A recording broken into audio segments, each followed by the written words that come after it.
ya Bu ya. Tasdik, tasdik itu kita yakin, percaya kepada Allah. Percaya, yakin kepada dengan apa? Dengan cara ridho, dengan apa yang ditimpakan kepada kita. Ya Allah, Ibu ya Bu ya, Ibu tuh dengan tetangga kiri kanan itu kayak kucing sama anjing berantem mulu, keluar dari kata-kata mulut kita. Ya Allah, kenapa sih saya itu dihadirkan tinggal di kampung kayak begini? Kan suka ada yang begitu.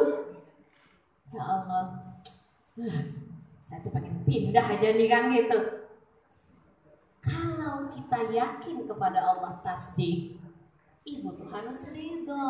Kenapa kita dihadirkan oleh Allah tinggal di Nubala, tinggal di Sedap Malam, tinggal di Cirende, tinggal di Pamulang, tinggal di Legoso, tinggal di mana lagi? Di Darunisa, saya nggak bisa sebutkan satu-satu ya. Karena disitulah yang terbaik menurut Allah. Ada maksud dan tujuan yang Allah ingin sampaikan kepada kita. Kamu kan ngaji di Nubala, tetangga kamu begitu karena kan gak tahu ilmunya. Tetangga sebelah nyinyir karena dia tidak ngaji. Coba kamu ajak.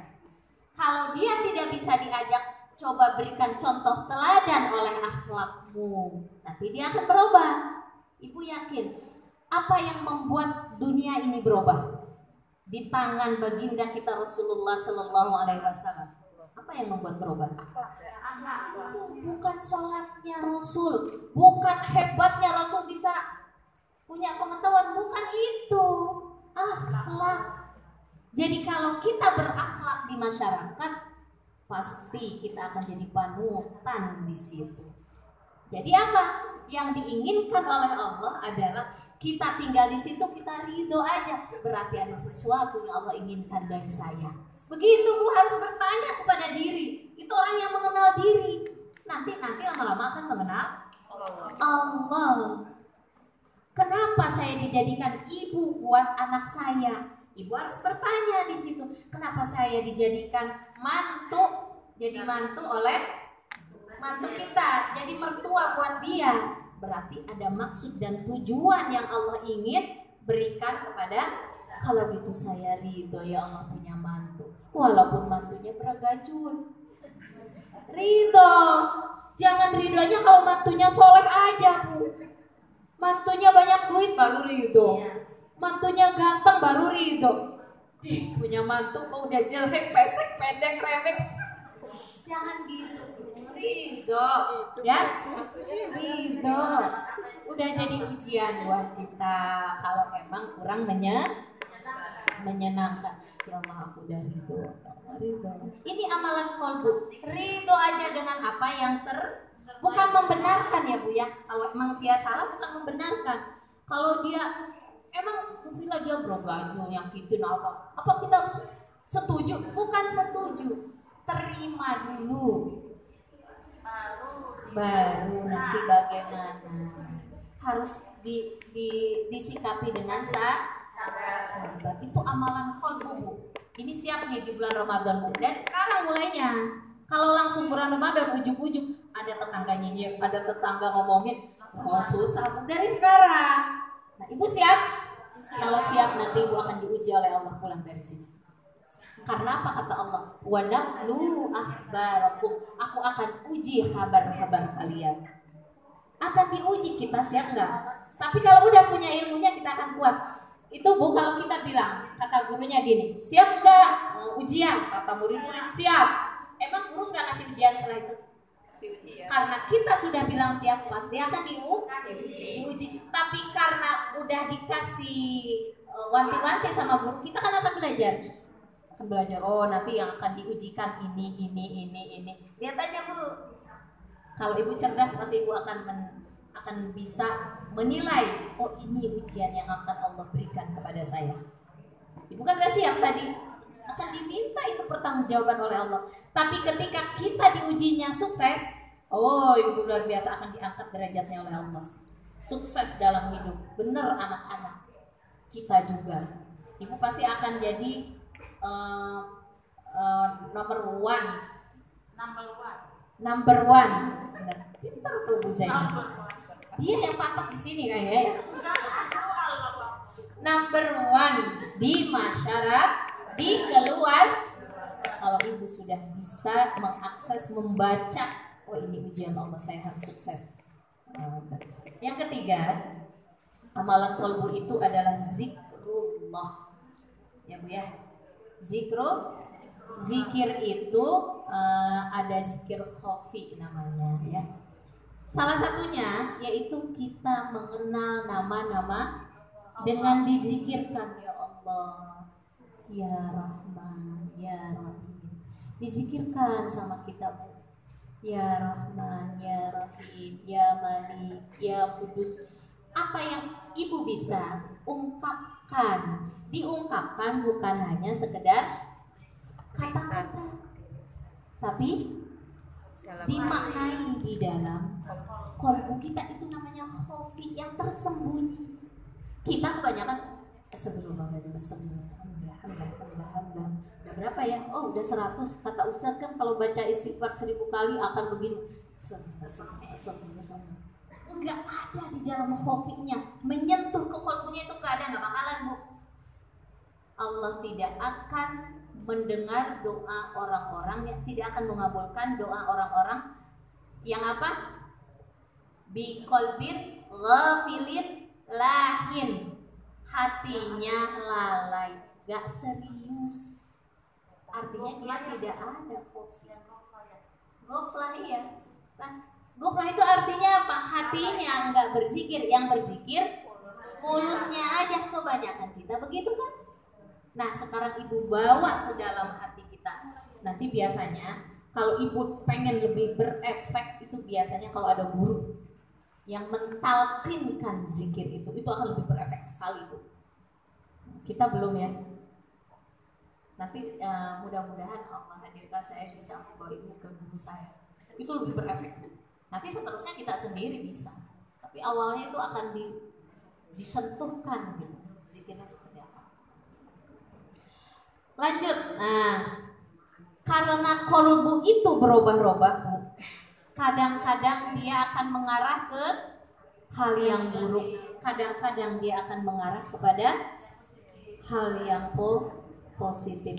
Fa'alhamaha fujuraha wa taqwaha. Surat Al-Fajr. Ya. Betul nggak Bu? Ayatnya berapa itu?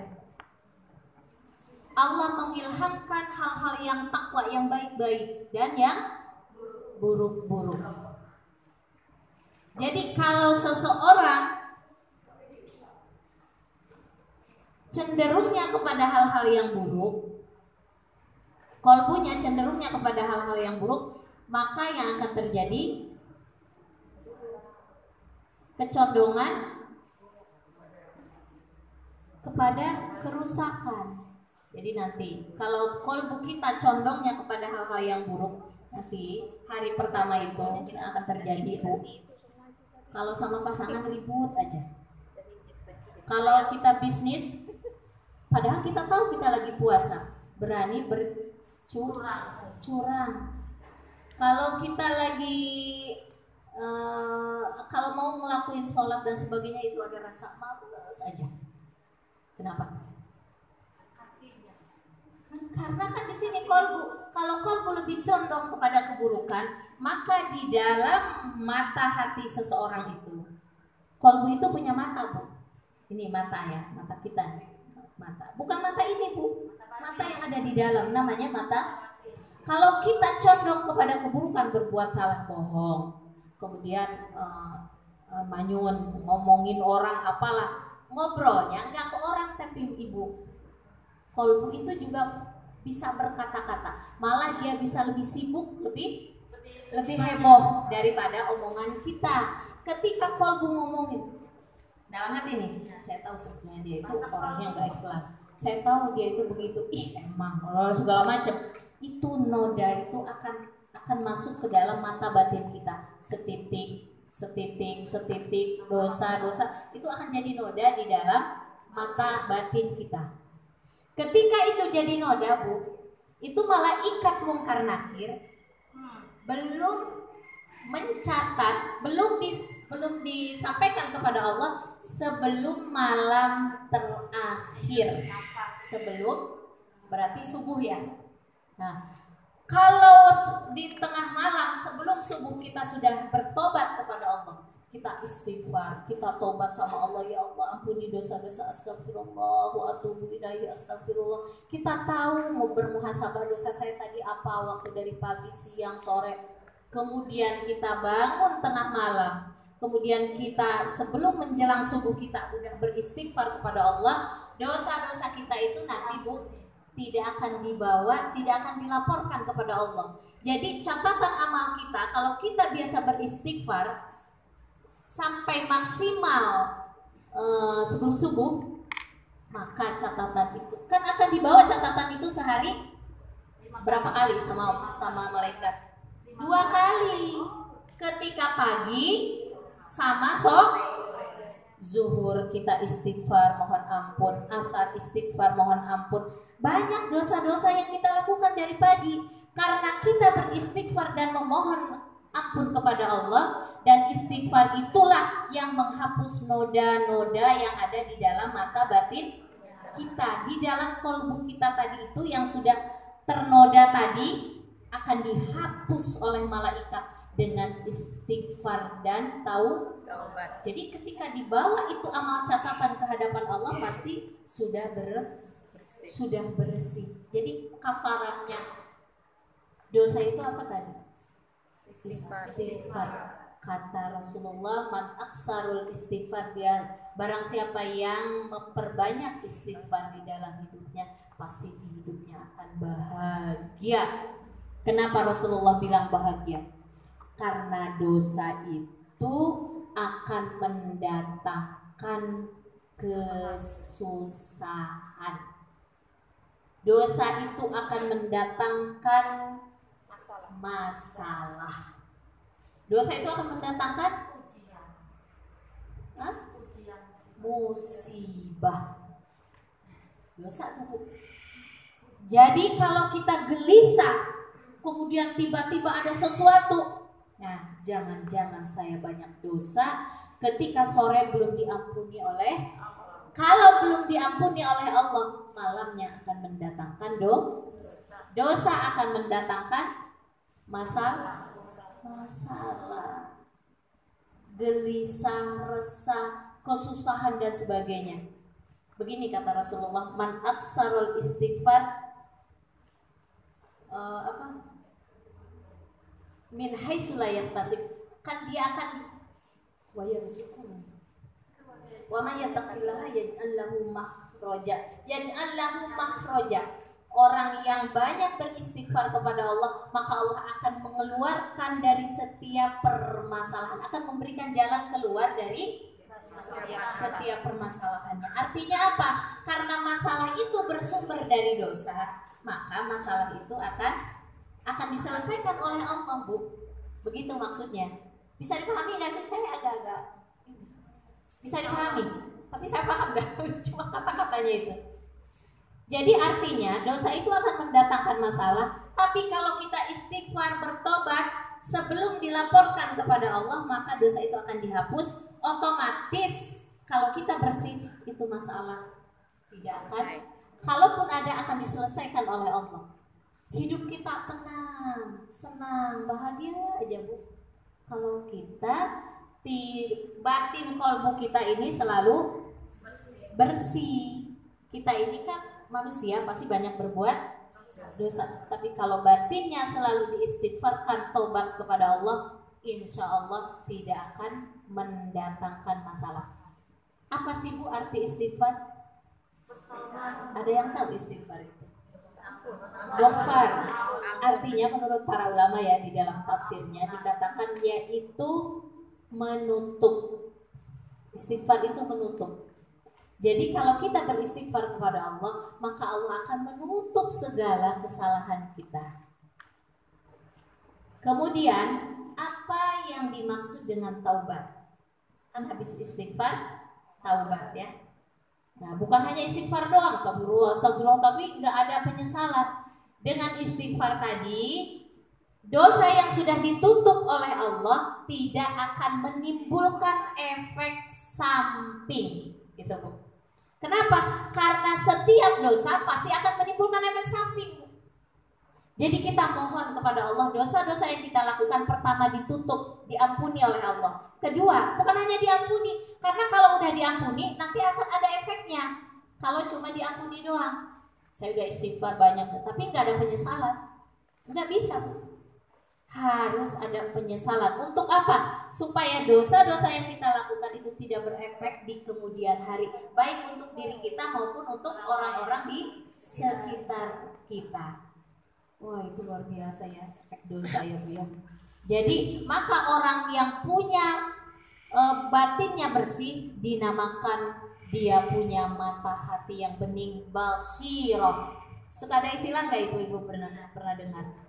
Kita punya basirah. Basirah itu artinya pandangan mata hati yang bersih, bening. Tapi di dalam hati itu noda di dalam kolbu itu bermacam-macam Bu. Masalahnya itu ya, tidak, kadang-kadang dosa itu tidak hanya bisa dihilangkan dengan istighfar yang sedikit. Kan begini Bu, kata Ibnu Athaillah ya, beliau itu seorang sufi. Kitabnya Al-Hikam. Tidak ada dosa kecil kalau ditumpuk terus. Tidak ada dosa kecil kalau ditumpuk. Senangnya lihat yang bening-bening terus setiap hari, setiap waktu. Kan ini dosa kecil. Terus kan ini dosa kecil. Apalah gitu ya Bu, yang dosa-dosa kecil ya. Leha-leha aja nggak istighfar sama Allah. Leha-leha aja. Ini kan dosa kecil. Atau nggak banyak habis sholat itu lebih malas nih, nah itu kan bukan dosa besar, nyepelein aja gitu. Kata Ibnu Athaillah, tidak ada dosa kecil kalau dia ditumpuk terus, dan tidak ada dosa besar kalau dia bertobat kepada Allah. Ini ada orang ngerti agama, ngerti ilmu, berbuat dosa ditumpuk tapi dia nggak mau tobat sama Allah, nyepelein dosa kecil terus-terusan. Iya, bisa jadi besar. Iya. Jadi ngerasa saya kan sholatnya rajin, baca Quran rajin, itu kan dosa kecil. Tapi dilakuin tiap hari. Ngomel mulu sama anak, ngomel mulu sama suami gitu kan ya. Itu kecil, nanti diampuni sama Allah, sholat juga. Nah itu, padahal dia sedang menumpuk dosa. Ada orang mungkin dia pernah jatuh berzina. Nauzubillah ya, kita nggak ngelakuin dosa besar apa? Durhaka sama orang tua kita waktu muda. Pengalaman Ibu ya. Atau kita durhaka sama suami. Tapi kita nangis bertobat kepada Allah setelah kita menyadarinya. Maka ini kalau dibanding dengan tadi nggak mau bertobat, ini lebih mulia. Dosa besar tapi bertobat. Apalagi kalau dosa kecil kita bertobat, istighfar, udah itu mah beres gitu ya semuanya Bu. Maka noda kolbu itu, nah ini nanti kita akan mengetahui nodanya yang ada di dalam hati saya itu seperti apa gitu ya. Ada noda ringan, dosa kecil. Dosa kecil ini Ibu dengan sholat, kemudian istighfar berapa kali ya, itu akan hilang. Itu noda kecil. Kalau noda besar seperti apa? Noda sedang, maksiat, dosa kita kepada Allah. Apa? Udah sholat, aja. Hampir asar baru mau sholat, udah gitu, kagak ikut ngaji. Kan itu dosa ya, kagak ikut ngaji. Kata Allah itu wajib, kita bilang antar aja. Masih sibuk, nanti aja. Itu dosa sedang Bu. Nah, dosa besar, durhaka sama orang tua, sama suami, kemudian riba, suka rentenir minjemin uang, kamu kembaliin sekian. Pokoknya dosa-dosa besar ya Bu ya. Nah, maka ada tandanya nih Bu ya. Nih, saya ini ngelakuin dosa ringan ya. kemudian saya sholat, kemudian saya istighfar, tapi kok hati saya masih gelisah. Mas, kayaknya ribut mulu sama suami, ribut mulu sama orang tua dan sebagainya. Nah, kenapa Bu? Berarti dosa kita nggak ringan, masuk ke dosa sedang. Benar nggak? Masuk ke dosa, oh berarti bukan dosa ringan. Istighfar saya harus lebih ditingkatkan, dibanyakin. Saya bukan hanya sholat 5 waktu saja saya istighfar, berarti saya harus tambah dengan sholat sunnah. Tengah malam saya harus istighfar. Ya Allah, udah istighfar tengah malam, kok masih banyak masalah, masih gremet gitu ya. Mau Ramadan padahal ini, ya Allah, saya masih ada pertengkaran, pertentangan dengan saudara, masih kesel, masih benci, nggak enak gitu Bu hidup. Berarti masih Ibu harus lebih meningkatkan istighfarnya, harus meningkatkan baca Qur'annya, harus meningkatkan sedekah, karena sedekah itu akan menghilangkan bala, bencana, musibah. Apa yang membuat hati kita masih, berarti biasanya 10.000 naikin 20.000 infaknya, biasa 20.000 naikin 50.000, biasa karena tergantung amal soleh masing-masing. Ada yang dengan infak dia mampunya, ada yang dengan istighfar, dengan baca Quran, dengan banyakin puasa nih sekarang, ada sesuai dengan kemampuan ibadah kita, mampunya di bidang apa, begitu. Kenapa harus istighfar? Ini di dalam Quran surat Hud ayat berapa Bu? 3. Wa anistaghfiru rabbakum summa tubu ilaihi yumatti'ukum mata'an hasan. Ada yang mau bacain artinya? Coba Bu baca. Ayat 3.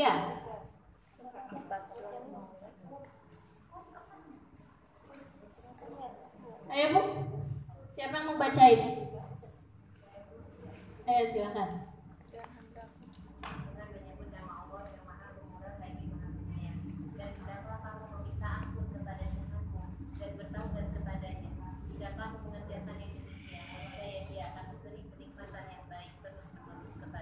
Nah, betul.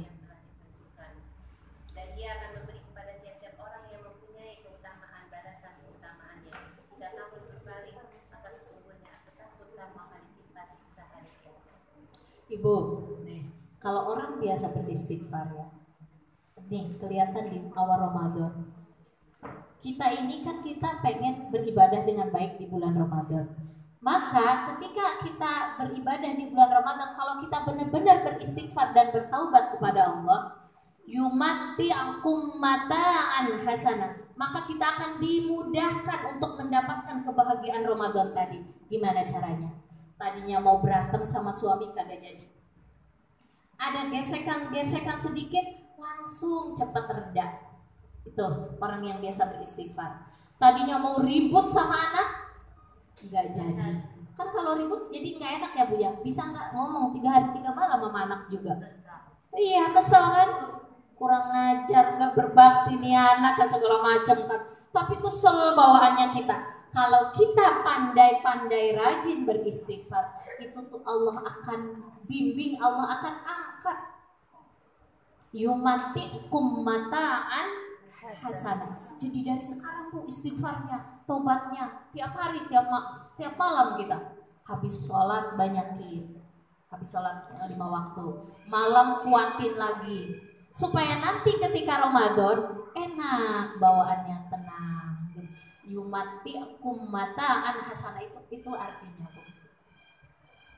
Ya Allah Bu Vila, biasanya awal Ramadan itu udah pesanan luar biasa sampai gak bisa sholat. Sekarang pesenannya ada banyak yang bantuin gitu.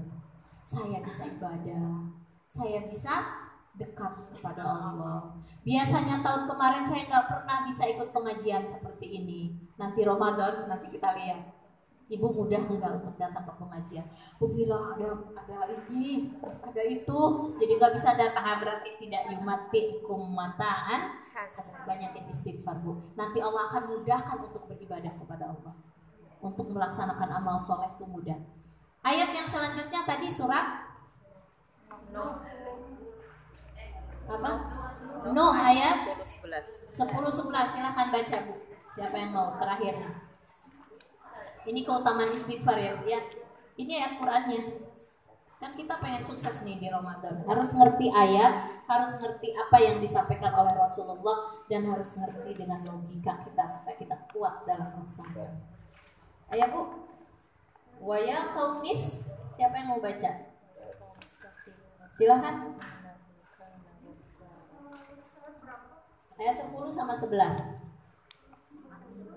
Yang keras ya Bu ya bacanya. Biar malaikat mendengar. Jadi saksi dulu. Bentar lagi. Fakultus ya. Gofar. Terus ayat 11-nya. Nah itu ayat 11-nya itu Bu. Salah satu aja Bu, enggak semuanya. Coba Bu Robiatin. Yursilis sama alaikum midrara. Terus wa yazidkum ayat 12-nya ya. Wa yumdidkum bi amwalin wa banina. Bukan itu. Oh iya itu, terus coba. Wa yumdidkum bi amwalin wa banina wa yaj'al lakum jannatin wa yaj'al lakum anhara. Ya, jadi kalau orang yang biasa beristighfar, pertama yang tadi ya Bu ya, akan dimudahkan caranya kita beristighfar, caranya kita ibadah kepada Allah, caranya kita mendapatkan sesuatu yang menyenangkan hati kolbu kita, tenang. Yang kedua, Allah akan turunkan rizki yang berlimpah. Ibu punya hutang, mudah diselesaikannya. Ibu punya tunggakan, punya apa aja kebutuhan, akan Allah mudahkan. Akan Allah mudahkan.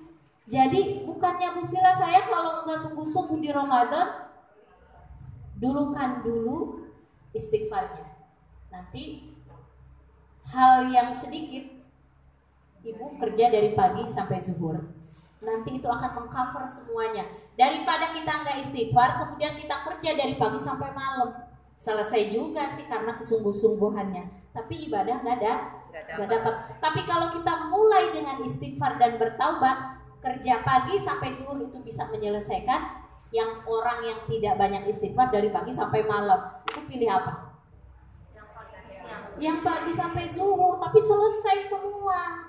Dapat sampai ke akhirat, dunia dan akhirat. Ada lagi di dalam satu ayat dikatakan, wa ya qaumi istaghfiru rabbakum tsumma tubu ilaihi yumdidkum bi wa yazidkum quwwatan ila quwwatikum. Allah akan menambah kekuatan dari kekuatan yang kamu miliki. Kalau orang banyak beristighfar Bu, badannya sehat, badannya kuat. Ini kan ada orang baru Bu, Ramadan hari pertama, kok kenapa ya lemes banget. Ini mau baca Quran aja kok, aduh gak kuat deh kayaknya 1 juz. Kenapa? Lemes. Tapi kalau orang banyak beristighfar, di hari pertama semangat, mau baca 1 juz, 2 juz bisa. Kalau orang banyak beristighfar, ketika di malam Ramadannya, ketika imam baca alif lam mim, contohnya 1 juz ya Bu ya, 1 malam, dia kuat, semangat, seneng. Ini karena nggak banyak istighfar, baru alif lam mim. Aduh, kenapa saya masuk masalah ini ya? Ini imam nggak tahu diri, orang lagi puasa capek. Oh, berarti apa bawaannya lemes, baru rakaat kedua aja. Ini udah rakaat keberapa ya? Baru 2. Aduh kok lama banget deh kayaknya. Nih tanda-tandanya nggak banyak beristighfar. Jadi tidak dikasih kekuatan oleh Allah untuk beribadah. Mau bangun jam 2, setengah 3 atau jam 3 itu berat banget. Dia bangun karena mau nyiapin sahur doang, bukan buat beribadah. Kenapa? Ih ngantuk banget, tadi tuh puasa kok lemes amat ya gitu. Berarti ini tanda-tanda ya. Nah, itu salah satunya kenapa kita harus banyak beristighfar, supaya basiroh qalbu kita bening dan supaya Allah memberikan kekuatan kepada kita di dalam melaksanakan di bulan Ramadan. Insya Allah sebelum Ramadan kita akan ngebahas tuntas tentang kenapa banyak orang gagal di bulan Ramadan. Itu ya Bu ya, insya Allah minggu depan. Mau libur apa enggak Bu?